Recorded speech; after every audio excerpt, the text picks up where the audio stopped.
There comes a moment when being nice no longer feels like kindness. It feels like disappearing. Not all at once, not dramatically, not in a way anyone around you would notice. From the outside, you still look calm. You still answer the message. You still smile when something inside you tightens. You still say, "It's okay," even when it is not okay. You still make room for everyone else's emotions while quietly pushing your own deeper into the dark. And because you have done this for so long, people call you kind. They call you patient, understanding, mature, easy to talk to, safe. But they do not see what it costs you to be that version of yourself. They do not see the part of you that rehearses every sentence before you speak, terrified of sounding selfish. They do not see the anxiety that rises in your chest when someone's tone changes. They do not see how quickly you abandon your own boundary the moment another person looks disappointed. They do not see how many times you have swallowed the word no and called it love. You have been trained to believe that being good means being easy to handle. So you became easy. Easy to interrupt, easy to guilt, easy to access, easy to forgive, easy to return to, even after someone has taken more from you than they ever intended to give back. And somewhere along the way, your nervous system started to confuse peace with approval. If they were not angry, you felt safe. If they were not disappointed, you felt loved. If they still saw you as good, then maybe you could ignore the quiet resentment growing inside you, but your shadow could not ignore it. The part of you that you buried under politeness has been watching. The anger you called wrong, the exhaustion you called weakness, the boundary you kept postponing, the truth you felt in your body long before your mind was ready to admit it. That shadow is not trying to make you cruel. It is trying to bring you back, because the version of you that must always be nice is not free. It is managed, it is monitored, it is edited for other people's comfort. And tonight, something in you is beginning to understand that your goodness was never meant to become a cage. You are not becoming cruel. You're beginning to remember the parts of yourself you abandoned to be loved. The prison was never built around you. It was built inside the part of you that still needs everyone to believe you are good. That is why one disappointed look can pull you back into old obedience. That is why one cold message can make you question a boundary you already knew was necessary. That is why a single accusation, selfish, dramatic, difficult, can make your whole body feel like it has done something wrong. You are not just afraid of conflict. You are afraid of what conflict might make you mean. Because somewhere in your life, you learned that being loved required being harmless. You learned that the safest version of you was the version that did not need too much, ask too directly, feel too loudly, or leave too suddenly. So you became careful. Careful with your voice, careful with your anger, careful with your truth, careful with the parts of you that might make someone uncomfortable. And people benefited from that carefulness. They learned that if they pushed hard enough, you would soften. If they acted wounded enough, you would explain. If they made you feel guilty enough, you would return to the role they preferred. The understanding one, the forgiving one, the one who can be hurt and still worry about whether the person who hurt them feels abandoned. This is the good person prison. It does not look like a prison because everyone praises you for staying inside it. They tell you that you are kind when you overextend. They tell you that you are mature when you swallow your anger. They tell you that you are strong when you keep showing up for people who never ask whether you are tired. So you begin to mistake self-erasure for virtue. You begin to believe that your worth is measured by how little trouble you cause, how quickly you forgive, how much pain you can carry without making anyone else feel responsible for it. But the soul does not survive by being acceptable. It survives by being true.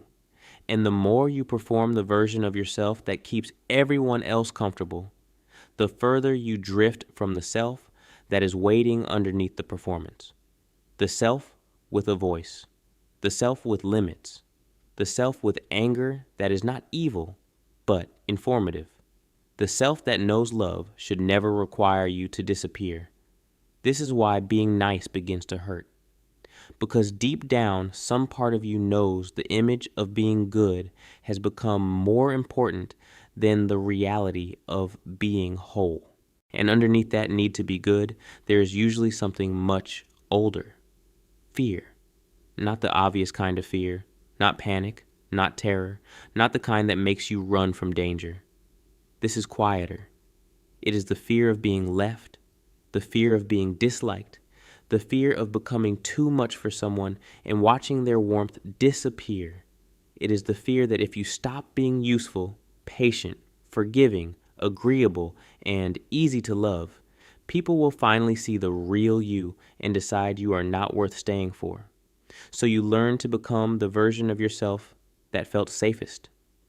You became the one who understood, the one who adjusted, the one who could sense a shift in the room before anyone said a word. You learned how to read faces, how to measure tone, how to notice when someone was pulling away, how to become softer before they became colder. And at some point, this stopped feeling like survival. It started feeling like your personality. You told yourself, this is just who I am. I care deeply. I hate conflict. I don't want to hurt anyone. And maybe that is partly true. But Jung would ask you to look deeper. He would ask what part of your kindness is love and what part is fear wearing the mask of love. Because people-pleasing often begins as an intelligent adaptation. A child learns that peace comes from being easy. Love comes from being useful. Safety comes from not needing too much. And the nervous system remembers. Years later, you are no longer a child, but your body still reacts as if disappointment is danger.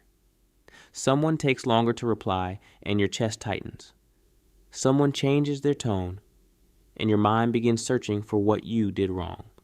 Someone calls you selfish and suddenly you forget every valid reason you had for protecting yourself. That is not weakness. That is an old wound trying to keep you connected at any cost. But connection bought with self-abandonment is not love. It is a contract your younger self made with fear. Your shadow knows this. That is why it grows restless. That is why anger rises when you say yes, but mean no. That is why your body feels heavy after conversations where your mouth was polite, but your soul was begging to leave. Your shadow is not asking you to stop loving people. It is asking you to stop proving you are lovable by abandoning yourself. And once fear becomes part of your kindness, guilt becomes the leash. Not because you are weak, because guilt knows exactly where to pull. It does not attack your body first. It attacks your identity. It whispers that if you choose yourself, you are selfish. If you stop explaining, you are cold. If you set a boundary, you are cruel. If you finally walk away, you are the one who gave up. And for someone who has built their entire life around being good, those words do not feel like opinions. They feel like threats. So you return, you soften, you over-explain, you apologize for having a limit. You start defending the boundary instead of standing inside it. And without realizing it, you hand your power back to the very people who learned how to reach you through your conscience. This is how guilt works. It does not always arrive as shouting. Sometimes it arrives as silence, a disappointed pause, a wounded look, a message that says, I guess I just expected more from you. And suddenly your nervous system is no longer in the present moment. It is back in every room where love felt conditional, every room where peace depended on you being easier to handle. So you begin to negotiate with your own discomfort. Maybe I was too harsh. Maybe I should have said it differently. Maybe I should just let this one go. Maybe their pain matters more than mine. And that is the trap. Because the people who respect you may feel disappointed by your boundary, but they will not require you to abandon it in order to prove your love. They may need time, they may need honesty, but they will not use your guilt as a doorway back into your self-betrayal. The people who benefit from your lack of boundaries will do something different. They will make your limit sound like an injury. They will turn your no into an attack. They will turn your silence into punishment. They will turn your exhaustion into betrayal. Not because you have become cruel, but because your old availability served them. And when you stop being endlessly available, they lose access to the version of you they knew how to control. This is why guilt feels so powerful. It is not only about what they say, it is about the part of you that still believes being misunderstood is unbearable. The part that still wants to rush into the courtroom of other people's opinions and prove your innocence. But your life is not a trial. Your peace does not need a witness. And your boundary does not become wrong just because someone dislikes losing access to you. And this is where the shadow begins to speak. Not as a monster, not as some dark force trying to destroy the good in you, but as the part of you that has been exiled for too long. Jung understood that the shadow is not simply what is evil. It is what was rejected, what was punished, what was shamed out of your personality because it threatened the version of you that others preferred. For someone who was trained to be nice, the shadow often holds the very things you were never allowed to become. Your anger, your refusal, your ability to say no without giving a full explanation, your willingness to disappoint someone and still remain at peace, your capacity to leave a room, a relationship, a family pattern, or a conversation that keeps asking you to disappear. These parts of you were not born dangerous. They became frightening because people taught you to fear them.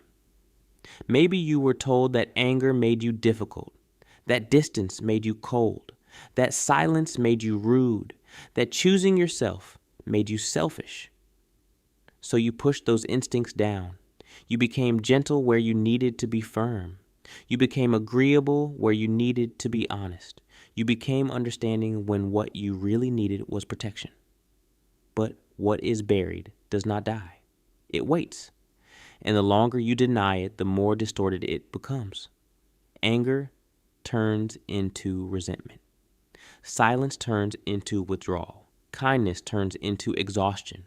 Love turns into quiet bargaining for approval. Your shadow is not trying to make you cruel. It is trying to return the missing half of your humanity. Because a person without anger cannot protect what is sacred. A person without refusal cannot choose what is true. A person without distance cannot tell the difference between compassion and captivity. This is the part of Jungian psychology that polite culture avoids. Wholeness is not the same as goodness. Goodness wants to be approved. Wholeness wants to be real. And sometimes becoming real means allowing the parts of you that others called unacceptable to stand beside the parts they praised. Your kindness does not need to disappear. It needs a spine. It needs discernment. It needs silence. It needs the strength to stop offering warmth to people who only came close enough to take it. So when your shadow rises, do not rush to bury it again. Listen to it. It may be the first honest voice inside you that is not trying to keep everyone else comfortable. And then One day, the body refuses. Not loudly, not with a dramatic collapse. Sometimes the breaking point is just a message on your phone that makes your stomach tighten before you even read it. A request that fills you with heaviness instead of love. A familiar name appearing on the screen, and instead of warmth, you feel dread. A conversation begins, and some quiet, ancient part of you already wants to leave. This is the moment most people ignore. They tell themselves they are tired. They tell themselves they are overreacting. They tell themselves to be patient, to be mature, to be the bigger person one more time. But the body is not fooled by the stories the persona tells. The body remembers every yes that should have been no. Every apology that was only offered to keep someone from leaving. Every time you smiled while resentment moved like smoke beneath your ribs.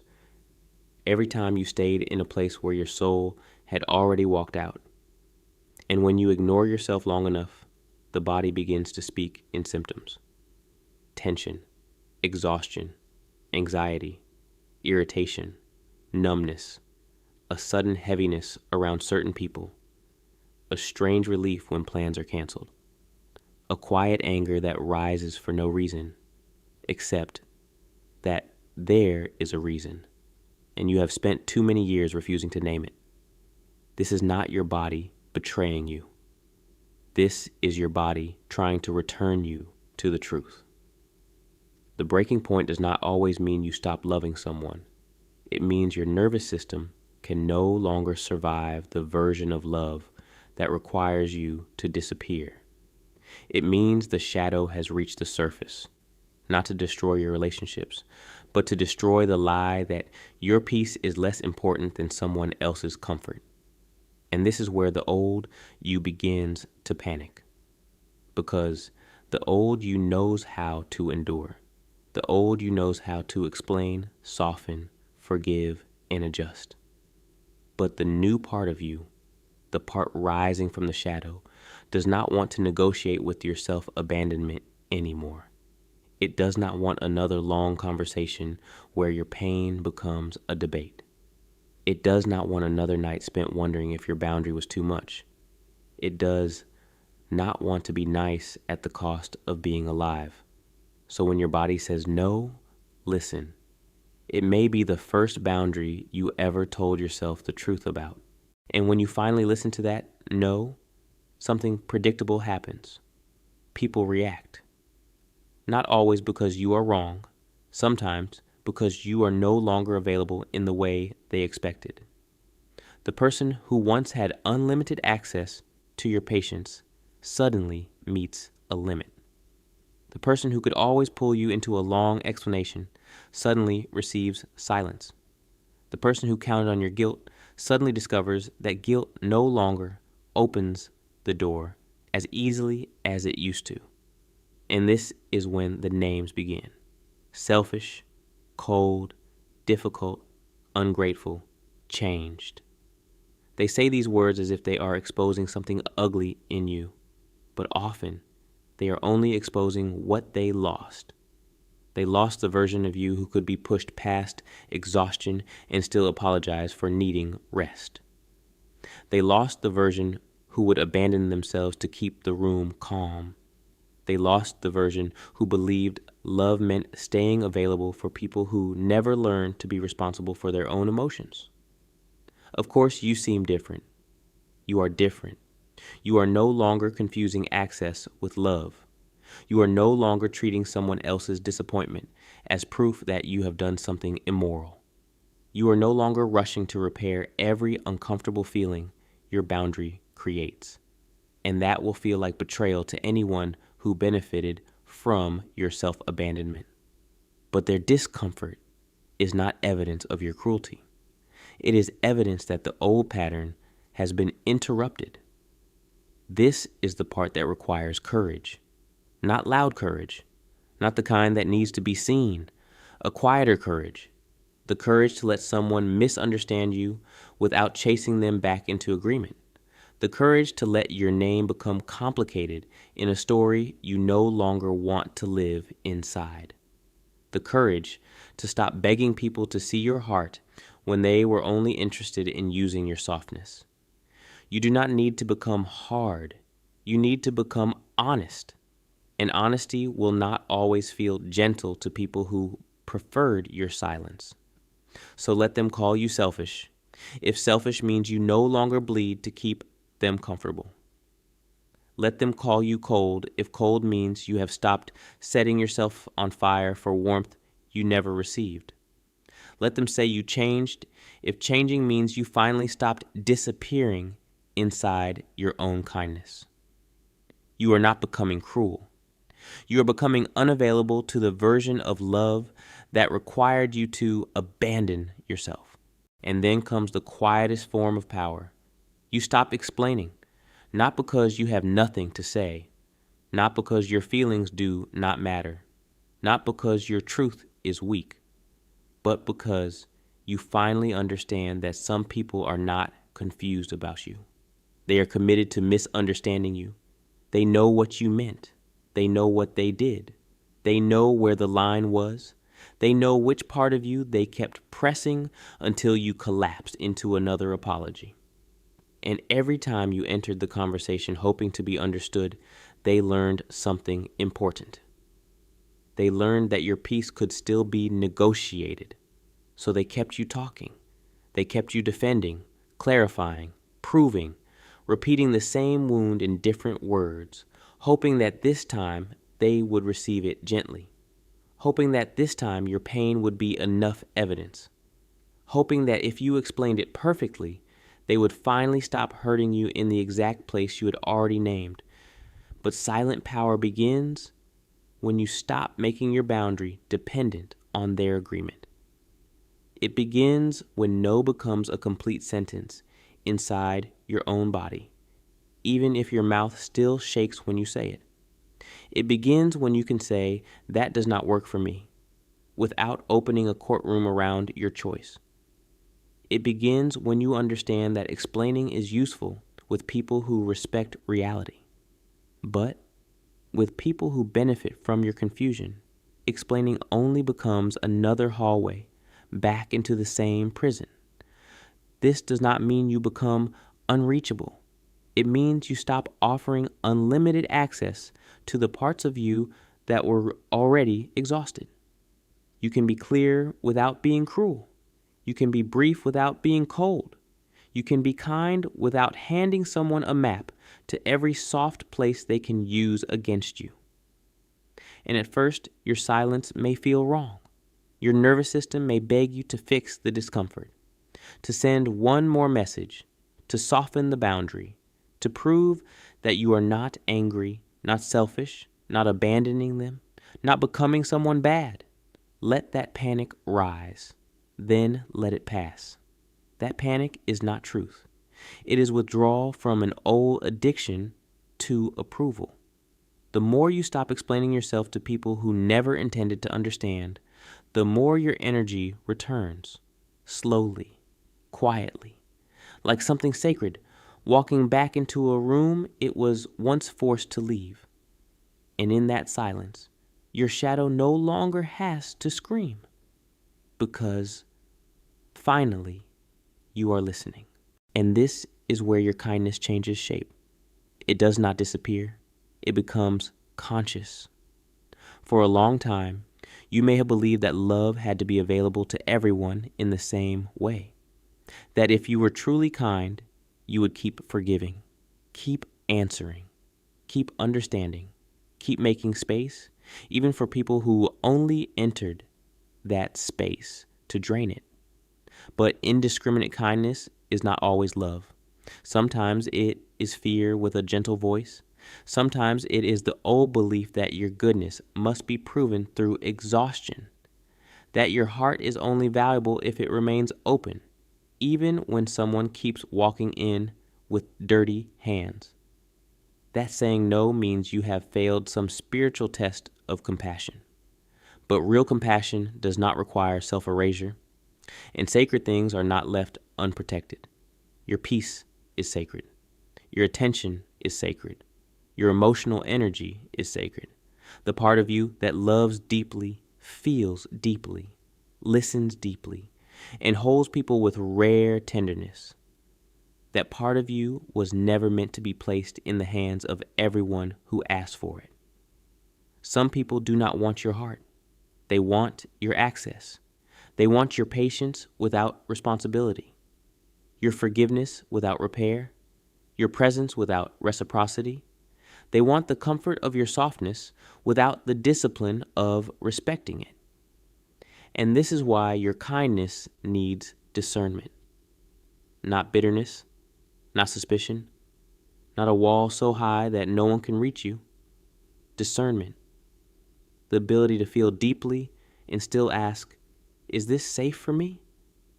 The ability to care about someone and still notice when the relationship is costing you your center. The ability to love without volunteering to be consumed. This is selective kindness. It is not cold. It is mature. It is the moment your compassion grows a spine. The moment your empathy stops leaking into every empty place that calls your name. The moment you realize that a gift given without wisdom can become a wound.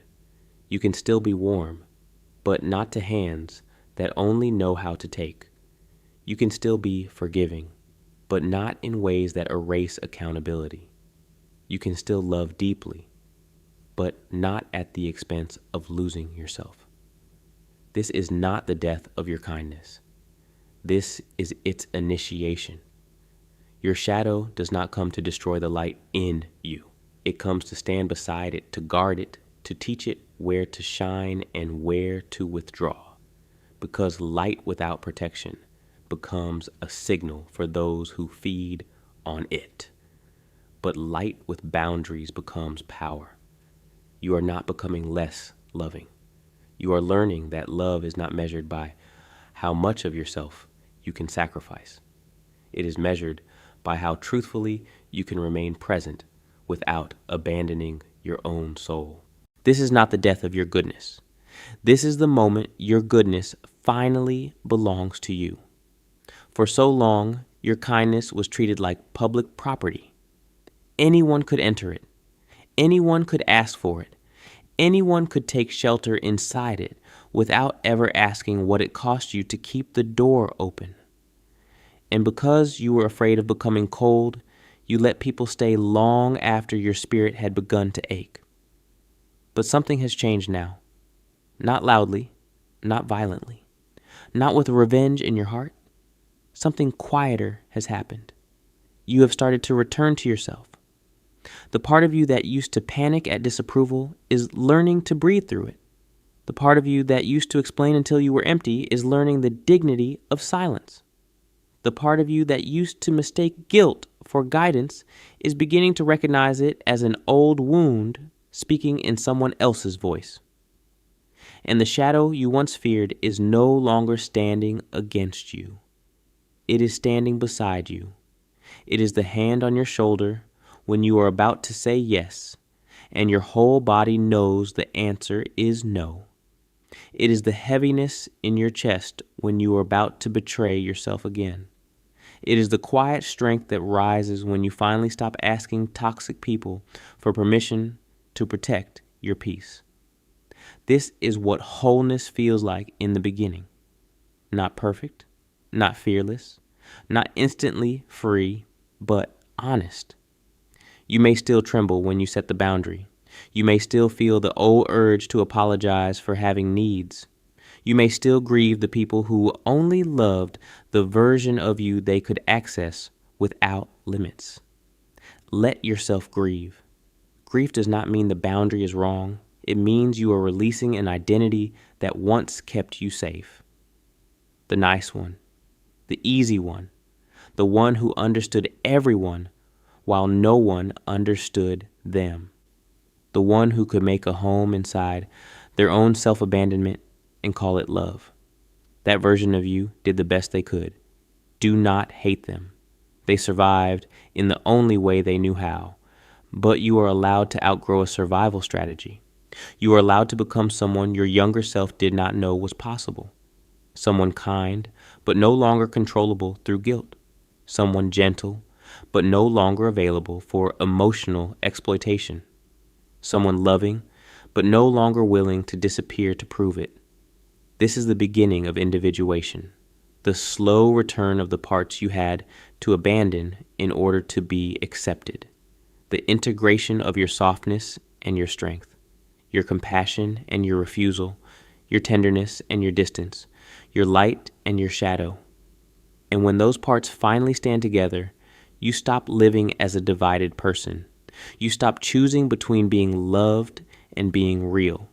You stop confusing peace with approval. You stop calling self-abandonment a virtue. You are not becoming cruel. You are becoming whole. And wholeness may disappoint people who benefited from your fragmentation. It may confuse those who only knew how to love your compliance. It may threaten the systems that needed you anxious, apologetic, and endlessly available. But it will also bring you back to the one place you were always meant to live. Your own center, a place where your no is not hatred, your silence is not punishment, your distance is not cruelty, your boundary is not betrayal. It is clarity, it is consciousness, it is the sacred protection of a soul that has finally remembered its own worth. So let them misunderstand the version of you that no longer performs for their comfort. Let them call it selfish if they need to. Let them call it cold if that helps them avoid looking at what they lost. You do not have to carry their interpretation anymore. You only have to carry yourself with honesty. Because the real awakening was never about becoming harder. It was about becoming harder to separate from yourself. And now, after all the years of being nice enough to disappear, you are finally learning to be true enough to stay. Welcome back to yourself. If this spoke to you, subscribe to Silent Shadow Psychology and leave a comment. I am becoming whole. Your kindness was never the problem. Giving it away without protecting yourself was. You are not becoming cruel. You are becoming whole.